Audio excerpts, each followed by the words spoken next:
Hello, everybody. This is the officially unofficial geek channel, Spoilertastic Weekly Comic Roundup. I am your host, Carrie Quinn, as always, here on Sunday with the weekly comics. Guys, this is going to be a short episode today, this week, because I have three comics to talk about. And let me tell you, it was difficult deciding which one I liked the best, least, that kind of thing, because all three of them were actually pretty gosh darn good. So let's go ahead and get into it. Let me give you a couple of reminders. When we hit that 50 mark, I'm going to be doing a giveaway. So to be entered into the giveaway, you must subscribe. If you are not subscribed already to the channel, you must comment on one of these videos where I mention this, and you must like the video as well, and you will be entered to win. And what are you entered to win? Well, you're entered to win a book of my writing, my poetry. You're entered to win some comic book stuff. In particular, Batman White Knight presents Harley Quinn. And you also will, there's going to be other stuff. I'm going to throw in other stuff. I think some of my photography art, that kind of thing. So that's cool. Yeah. So anyways, we're inching our way there. We're almost there, guys, and it's going to happen. It's going to happen. So, right, okay, so 3 comics. Yeah, next week is going to be a bit more, I believe, but this week only 3. That's what happens when you have a 5 Tuesday month. You only have, just usually they spread it a little thin on that last week, so, yeah. But, here we go. Here we go. We've got, as always, least to best. It was tough decision. But first one I'm going to be talking about is Shadow War Alpha. Basically, it's a Batman, Deathstroke, Robin book. And it is a crossover. We are not going to call it an event. It is a crossover. Crossover. I gotta tell you right out the gate, this is pretty gosh darn exciting. What we've got going on here is, and I have a little bit of a bone to pick with DC Comics, and I'll tell you what that bone is. The bone to pick with them is that I was reading comics from the last 2 weeks on time when they came out, and there was advertisements for Shadow War, and right out the gate, it gives you like a major spoiler for this issue. So if you've been reading, you've been paying attention to your DC Comics and the advertisements that are within the DC Comics, you know right away that Ra's al Ghul got killed. Like legit. Like, this is not something he could go take a dip in the old Lazarus pit. He blew up, guys.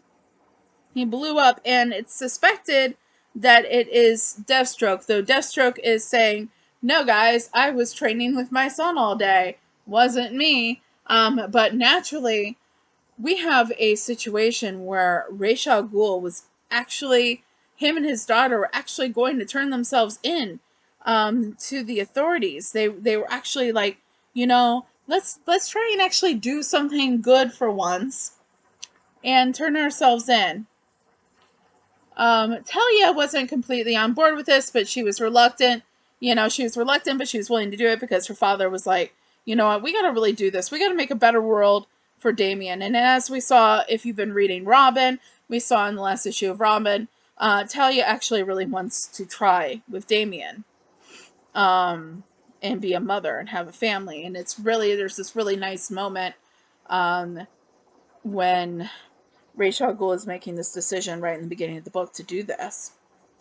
And he's standing there from like a window in their home looking down, and Talia and Damien are sparring, training with each other, and they're like, this lovely little mother son trash talking going on. It's really cute.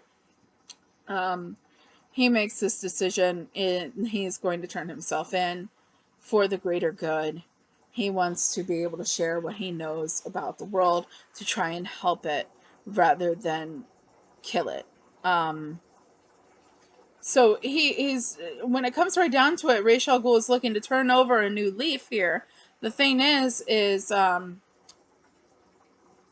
somebody else is going to use the opportunity they have, because Ra's al Ghul is like, look, I'm going to turn myself in. I want to make a statement. And he's making that statement, and somebody that resembles Deathstroke comes in and shoots up everyone, even gets Talia in the shoulder. Like, she is hit, but not the way that Ra's al Ghul is hit. Ra's al Ghul goes down, and then Batman and his son Damien, that are watching from afar, try to do something about all this. And Batman notices Deathstroke. Batman goes to fight Deathstroke, and Deathstroke is like, Deathstroke air quotes here, because Deathstroke claims later on in the book that it's not him.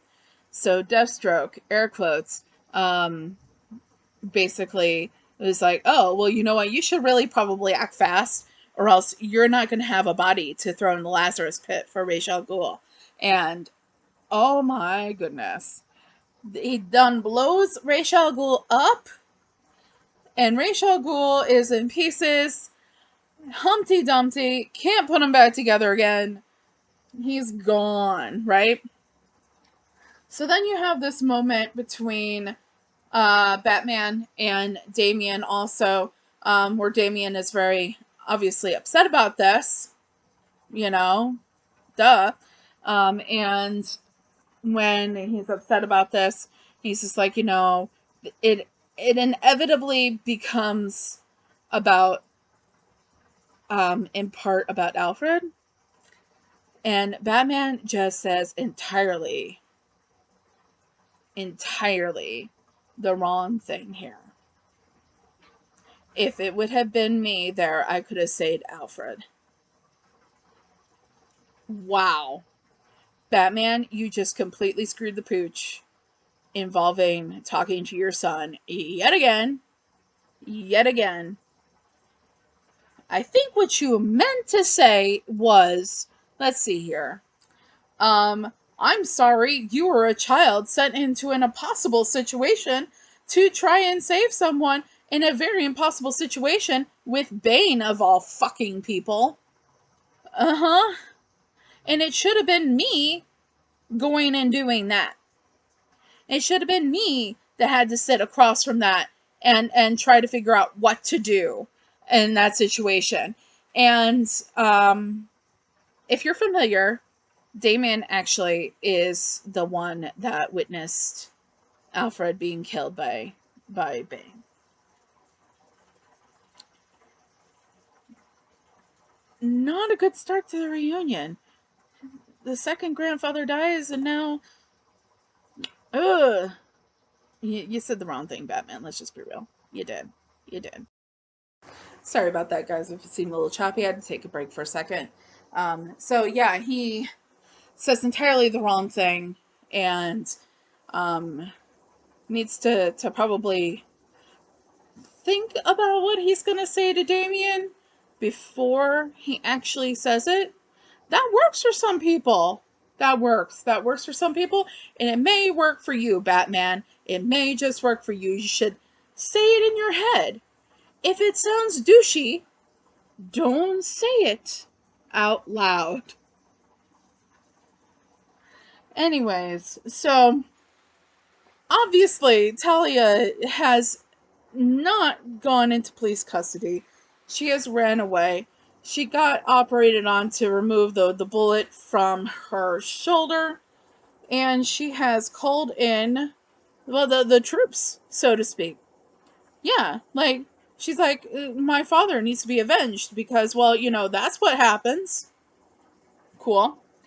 So, basically the end of it is we have Deathstroke, saying, hey, it wasn't me. Deathstroke pulls a Shaggy, and he's like, it wasn't me. Well, they saw you on the tower. It wasn't me. They saw you shoot Raja Al Ghul, that kind of thing. It wasn't me. Um, so, yeah, and about that time, basically the cavalry, the demon, Talia Al Ghul cavalry comes in and is, that's the end of the comic. Um, so there's some really great moments in this, really great art, very heartfelt moments, that then Batman goes and ruins by saying completely the wrong thing rather than just hugging his son. And you know what? Barbara was even like, hug your son. Um, and he fucked it up. He fucked it up. Just completely. Just completely fucked it up. Okay, so that's Shadow War Alpha. I'm enjoying it though. I enjoyed this issue. Lots of really good big art in it, and so we've got, this is obviously Williamson on the writing, and he's going to be writing all of this, okay, because he is the current writer of Batman, he's the current writer of Deathstroke Inc., and he's the current writer of Robin. So it's all under one head. It's all in one head here, and so should do pretty well with that. There will be blood. That's really funny. There will be blood. That was a category. I watched this show on YouTube called Comic Gories, and There Will Be Blood was a category. So basically, Comic Gories on John's Comics with Kids, and they do this. I believe it's weekly on Mondays, but they're taking a little bit of a hiatus right now, and it's a lot of fun. Basically, there's categories, and the people competing then have to go and run and get a comic book cover that fits under that category, and people vote for the winner and that kind of thing. And one of the categories recently was There Will Be Blood. That would have worked, but we didn't have this yet, so that would have worked. Um, oh golly, the people that competed in that are gonna think that's funny. Hopefully. So, anyways, it's all under the same hat. It's all under Williamson. We've got Bogdanovic on art, Henriquez, Spicer. Yeah, this cover though, Jean Boy Myers. I'm wondering, the thing is like it's spelled like John Boy, and like I'm hoping it's actually John Boy and not Jean Boy or Jean Bay or something like that, and that I'm actually pronouncing it correctly. I apologize if I am not, but yeah. So here's the thing: we got two more comics, and this was really tough, guys, because it really came down to me like coming home with Joe in the car from going and having lunch with his family today, to be like, okay, I gotta be real with myself, and what I thought was going to be my number one comic is not my number one comic this week. I am speaking, of course, almost became my number one comic. Would have been my number one comic if my number one comic did not exist, and that is Batman Beyond the White Knight. This is the cover B because they didn't have any more cover A, and I really want to cover A. I'm going to have to look into that. I love cover B, don't get me wrong, but I actually wanted cover A. And you know what? Here's what's really cool about this cover. It kind of like shows one of the major things that I loved art-wise in this issue was the use of the shadows. Like, you have, like, whenever you see Batman, and there's a shadow casting, you see like the cowl and all that. You see shadow casting of Harley, you see the Jester, you know. You see there's a shadow casting in it of Harley's now teenage daughter, where she's casting a shadow. It's really interesting, casting a shadow of the Joker. So here we are. This is about 15 years after Curse of the White Knight, because Harley Quinn now has teenage children, and she still has the daughter and the son, and the daughter has gotten rebellious, is all like, well, my father, blah, blah, blah, and she's wearing the Joker's clothes. She's not happy, and it seems like she's being made fun of in school. I'm going to open my monster here so you might hear that. She's being made fun of in school because she's the Joker's daughter. And what's really funny about this is that when I originally saw this art teased on Twitter by Sean Murphy, I thought it was Neo Joker from the Batman White Knight series. There's this character, Neo Joker, that is basically, she was a Harley replacement. And then when Harley came back to Jack the Joker, was kicked out. And she became Neo Joker.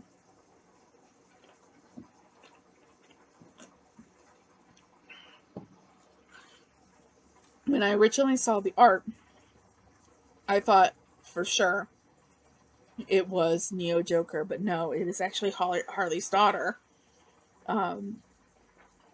Now, this is a highly anticipated book for me. When I first heard this was happening, I nearly shit a brick, okay? Because I was so excited. Batman White Knight Presents Harley Quinn got me back into reading comics. I picked it up on a whim one day, and it means so much to me that and then I ended up reading White Knight and Curse of the White Knight, and now we've got this. And this book actually really, I was very excited about it, because it's a take on Batman Beyond, but in the White Knight universe. And what we do is right away we meet Terry Guinness, and he is basically breaking into the ruins of Wayne Manor to find the Batman Beyond Batsuit. That was a prototype that Bruce Wayne developed, but Bruce Wayne never used because it was too dangerous because of what it could do. So he is tasked with breaking in to the old Wayne Manor Batcave and getting the suit. Well, he gets caught in the middle of that, so he puts on the suit, and now he's running around Gotham with the suit on, and it's a dangerous suit. And Derek Powers is the one that has, we find out Derek Powers is the one that has hired him, was the one that hired him to go do that. So Bruce is still in jail. He's still serving his time, and he has, basically breaks up a prison riot of prisoners that are all like basically cultists for Azrael, the White Knight, Curse of the White Knight, Azrael. They're kind of cultists for him, and Bruce Wayne breaks up a fight that because they've taken Jason Todd hostage. Which Jason Todd works for the correctional facility. He works for the Gotham Police Department, and they've taken him hostage, and he gets them to let him go because he tried to save Azrael's life and all that jazz. So Bruce finds out that somebody has broken into the Batcave and stolen the Batman Beyond costume, and he's deciding, okay, I gotta get out of here. So he goes to break out of jail, and then there's this moment where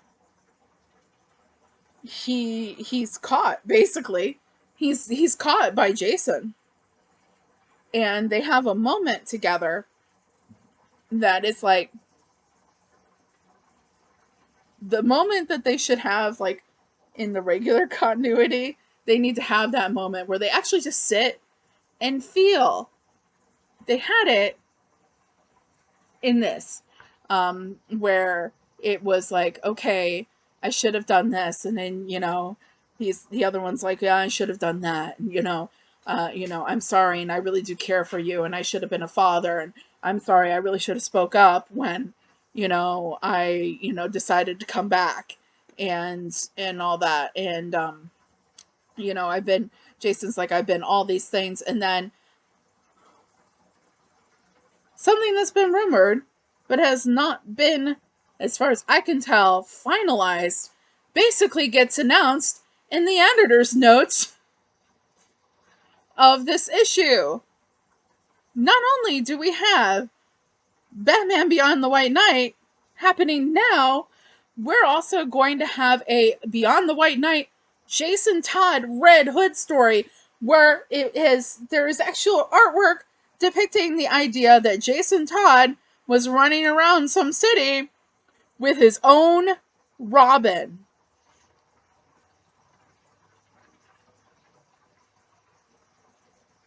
See the smile on my face? Very happy, very happy, very happy to be here in this time where we are going to have a Beyond the White Knight Red Hood series. Guys, you don't even know. When I saw it, very happy woman. Very happy woman. So, Jason, after him and Bruce have their little powwow, they hug it out, and literally, they hug it out, guys. Jason's like, I'm just gonna give you like 10, so many second head start before I ring the alarm, Godspeed, Bruce, and so Bruce gets out of jail.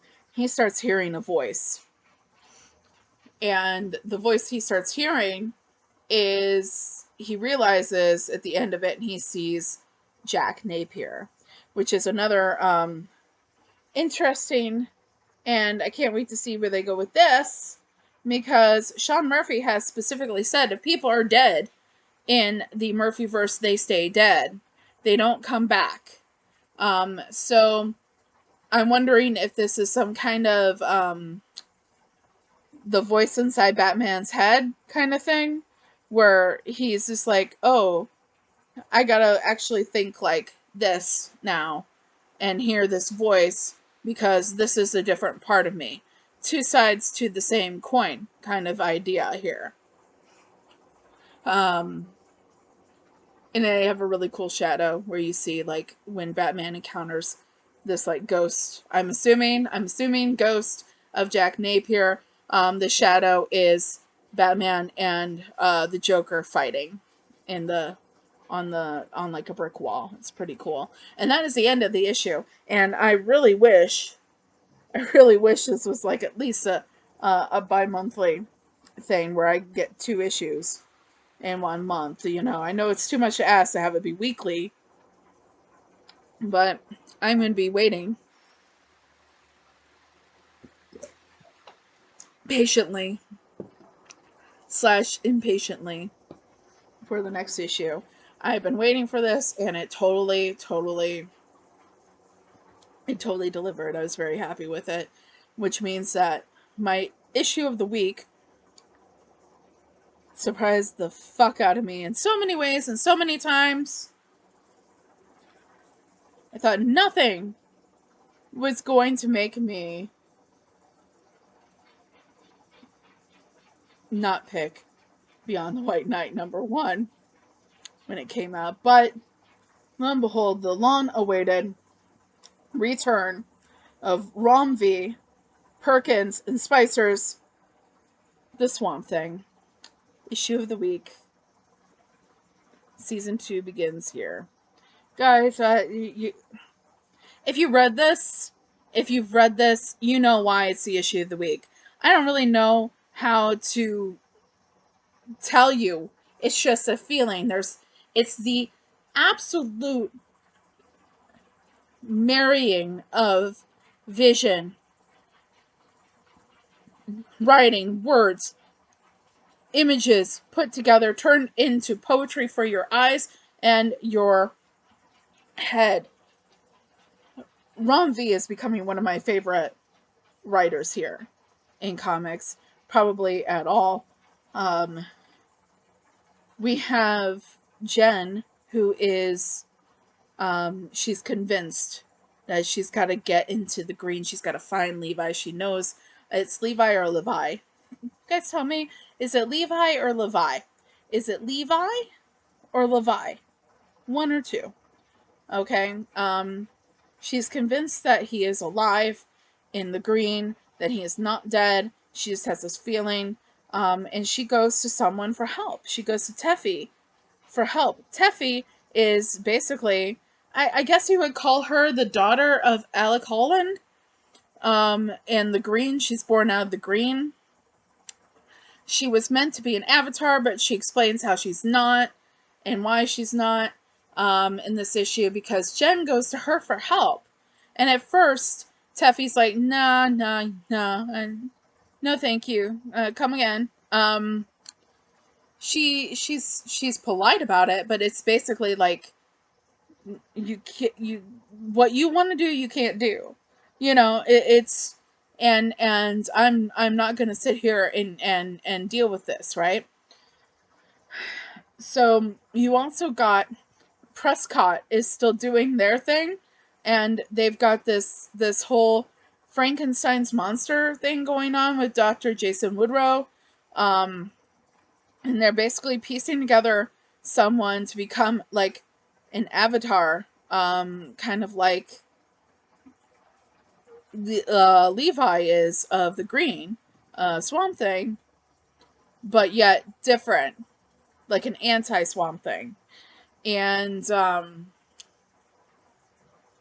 when you check in with Levi, basically he's made this decision that if everything is fucked, let me see if I can take the wonderful poetry of writing that is Romfy's writing and condense it. If everything is fucked right now, and I can't protect everything, I'm going to protect this goddamn rose right here. I'm going to start here with this rose and then go out, branch out. And that's like, there's this beautiful moment where he just decides he's going to protect this fucking rose, right? And Jen is still trying to figure it out. She's trying to do stuff on her own. She's trying to get to Levi, and she can't.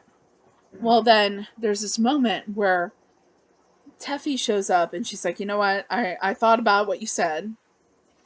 And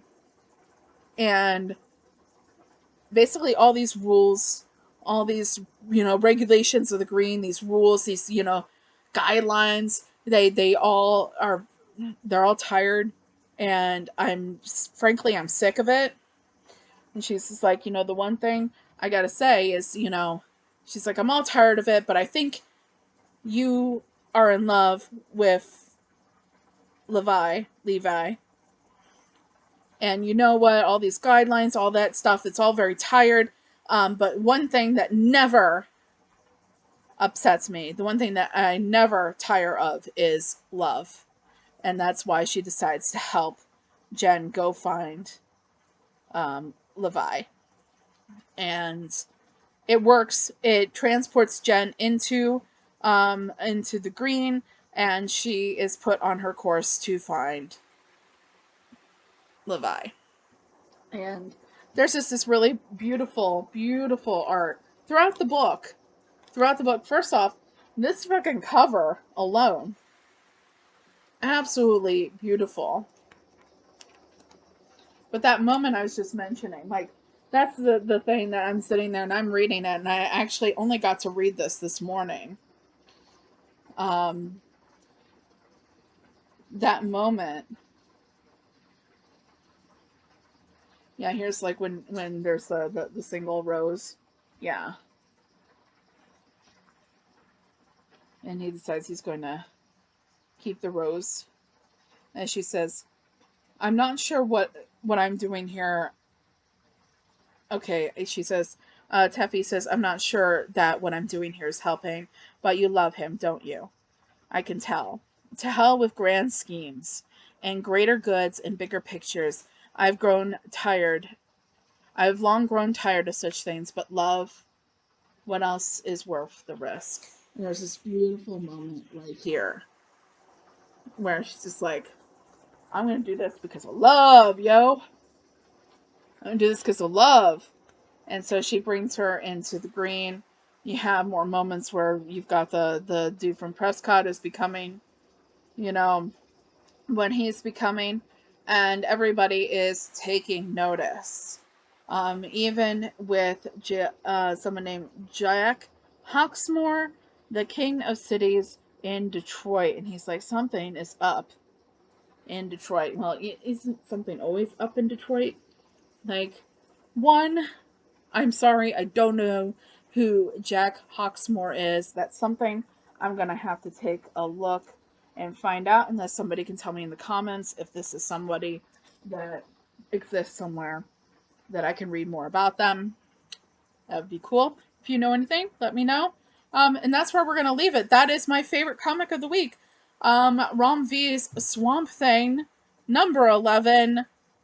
It's absolutely fantastic. I can't believe I wasn't even going to read this. When this thing came out, my boyfriend Joe, he was on top of this. When Swamp Thing started back up again, number 1, he was on top of it. He was like, I'm gonna read Swamp Thing, and I just thought it was not my thing. And he kept pushing me. Kept on telling me, read the goddamn Swamp Thing. And then I did. And now it's always one of my favorite books every time it comes out. Yeah. Sometimes listen to people's recommendations. They could be right. Um, anyways, guys, that's it for this week. I somehow got a 30-minute video out of 3 comics, because the thing is like these 3 comics were all really entertaining, good, fun reads. If you are not reading Beyond the White Knight because you're like, it's another goddamn Batman book, you are missing out. Beyond the White Knight was really great, and it's written and done by top-notch talent. I like it so much, and obviously everyone is probably reading Swamp Thing, and I'm just the one that was late to the party. Anyways, that's it for us this week with the Spoilertastic Weekly Comic Review. Officially unofficial geek channel this week will be doing What's Happening Wednesday.